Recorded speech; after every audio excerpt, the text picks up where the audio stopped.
Let's speak about the antitrust hearing. What is happening, investors? It is your boy Jack. I am not a financial advisor. I got the t-shirt to prove it, people. And today we're going to be speaking about Apple, Amazon, Google, and Facebook. You may or may not be aware of the antitrust hearing that has just gone on with all of these companies.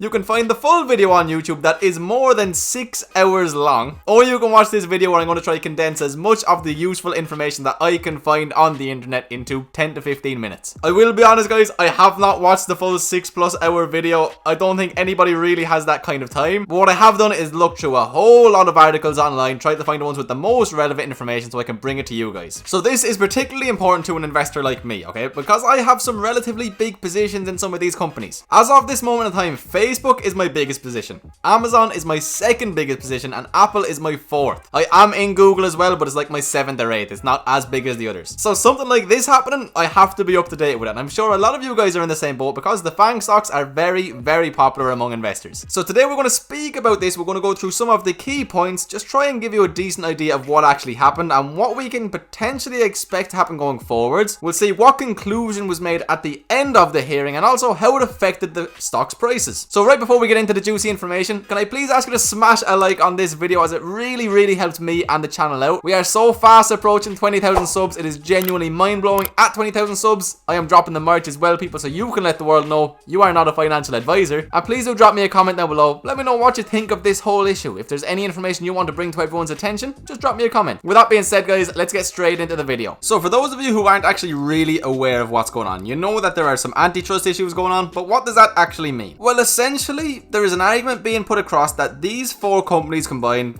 are forming a monopoly. Each one of them is essentially blocking smaller businesses from doing anything meaningful. In essence, the argument being put forward, okay, is that these 4 companies control the internet, essentially control the world. And that obviously isn't okay. And now antitrust laws that were first written over 100 years ago have to be reevaluated in order to, suit current day. Essentially, Congress are calling these companies bullies, and now they have to figure out how to not let them be bullies. So, a good article to start off on. 4 key takeaways from Washington's big tech hearing on monopoly power. All 4 of these CEOs shared an abundantly cautious approach that extinguished most of the difficult questions with well-rehearsed lines about how their companies do not tilt the playing field in their own favor. And that's exactly what they had to do. This is how the day ended, okay? These companies, as they exist today, have monopoly power. Some need to be broken up. All need to be properly regulated and held accountable. So, that is quite scary, guys. One of the reasons you invest in these big, massive companies is because they are the big boys. They're the biggest companies out there. We invest in them because they're so well established, because they have so much power. So there is definitely a sense of worry, wondering what's going to happen. What is Congress going to make change? Their control of the marketplace allows them to do whatever it takes to crush independent businesses and expand their own power. This must end. So there's examples for each company, okay? Google, the biggest search engine in the world, they know what is being searched up. They could filter with that, and make certain companies not show up as often if they are competitors. Apple, they control the Apple App Store. They control what goes on there and what ranks. Facebook, you're all aware they bought Instagram for $1 billion. It's now worth over 100 billion. Instagram may have somewhat been bullied into that agreement. And Amazon, they own Amazon, guys. Amazon is responsible for more than 35% of online sales in America, and they have all that information. A report will be issued in about a month on the subcommittee's investigation into the companies, providing a framework for what shape new regulations on Silicon Valley could take. So in about a month, we're going to know what's actually going to change. So some key takeaways from the hearing.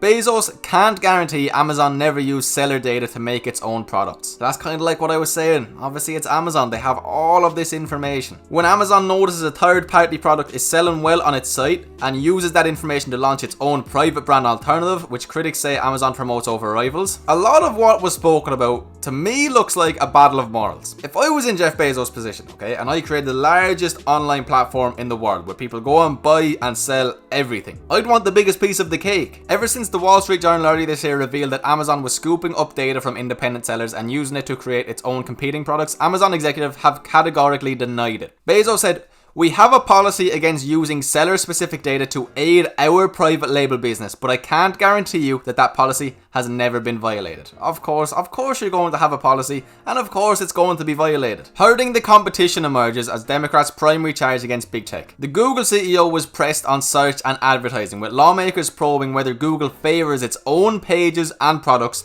and accusing it of stealing content from competing services such as Yelp. As Google became the gateway to the internet, it began to abuse its power. The CEO responded that Google aims to give users the information they're looking for, but he ducked some of the specific accusations. I actually did see this part of the interview, and to be honest, he did heavily avoid a lot of what was being asked of him. For Facebook, Zuckerberg, the focus was on acquisitions, particularly the company's $1 billion deal for Instagram in 2012, the example I brought up earlier. So a representative quoted the CEO in his own email discussing the need to neutralize a competitor as part of the rationale for buying Instagram. Well, you're not buying them for the fun of it, are you? You're buying them because you're the biggest and you want to stay the biggest. If you're the leading social media platform, okay, and you see this up and coming social media platform called Instagram, and it's very straightforward, it's very basic. Facebook was essentially going to make somewhat of a copy of that. There's nothing against that. Instagram didn't have the rights for, an app where you can see pictures, but I do understand that Facebook is so big it was essentially able to bully Instagram into being sold. And this is exactly the type of anti-competitive acquisition that the antitrust laws were designed to prevent. But I'm wondering, okay,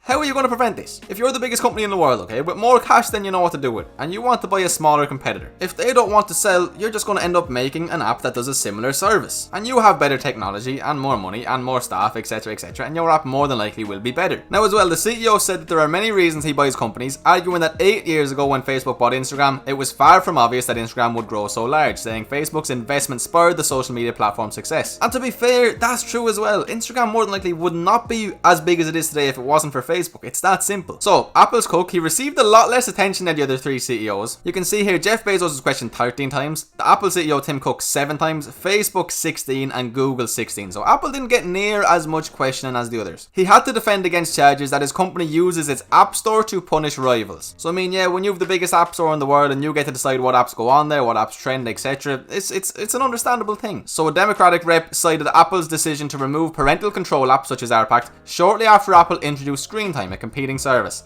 We were concerned, Congresswoman, about the privacy and security of kids, Cook said, noting that our pact was vulnerable to third-party takeovers, so we were worried about their safety. Well, like, what else is he going to say? He's not going to say, yeah, you're right, we're just getting rid of the competitors. That's not how this works. Even some of the largest companies in the country fear your power. Our evidence suggests that your company has used its power to harm your rivals and boost your own business. Again, I understand that that's what antitrust is there for, but it's going to happen. There are going to be big businesses. There will always be bigger than most businesses. This is fundamentally unfair. Boo-hoo. Ultimately, it reduces the competition and the choices made to consumers, and that's a great concern to all of us. People choose the best. That is why they are the best. That is why they are the biggest. And then Republicans made accusations that online platforms are biased against conservatives. Remember the Facebook ad boycotts for political reasons, amongst others. Personally, right off the bat, I understand it, and I understand it has to be addressed, and antitrust issues, they have to be resolved. But how exactly can you resolve them? Because ultimately, there's always going to be big companies out there with an awful lot more power than smaller competitors. That is just the way the world works. So this has been something that's obviously been in the works for years, okay? Members of the subcommittee have for more than a year been looking into whether the four tech giants stifle competition and harm consumers. In that time, the subcommittee has gathered more than 1.3 million documents from the companies, competitors, and antitrust enforcement agencies. So a little bit more about Amazon, okay? On job creation, he said, Amazon now employs 1 million people. That's a lot of people. And he added that many of those jobs in the US can't be outsourced since they are needed in local communities to pack and ship products to customers. The trust customers put on us every day, he wrote, has allowed Amazon to create more jobs in the United States over the past decade than any other company. Amazon has invested more than $270 billion in the US over the last decade. And on competition, he said his company is just a tiny player in global retail, accounting for less than 1% of the global retail industry and less than 4% of the US market.